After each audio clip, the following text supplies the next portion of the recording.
നമ്മളൊരു ചെറിയ വിറകിന്റെ കൊള്ളിയൊക്കെ ഇങ്ങനെ കത്തിച്ചിട്ട് ഒരുപാട് വിറകുകളുള്ള ഒരു സ്ഥലത്തേക്ക് ആ കൊള്ളി വലിച്ചെറിഞ്ഞാൽ ആ വിറകിന്റെ കൂട്ടം മുഴുവനും കത്തും അല്ലേ? നമ്മൾ ആദ്യം കത്തിക്കാൻ ഉപയോഗിച്ച കമ്പോ അതെപ്പോഴോ കത്തിത്തീർന്നിട്ടുണ്ടാവും. കത്തിക്കാൻ ഉപയോഗിച്ച കമ്പ് കത്തിത്തീർന്നാലും തീ ഇങ്ങനെ ആളിപ്പടരുന്നത് പോലെയാണ്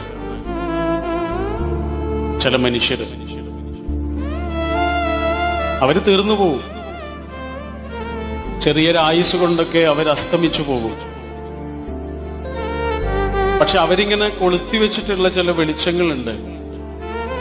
അതിങ്ങനെ ഒന്നിൽ നിന്ന് മറ്റൊന്നിലേക്കായി തുടർന്നുകൊണ്ടേയിരിക്കും.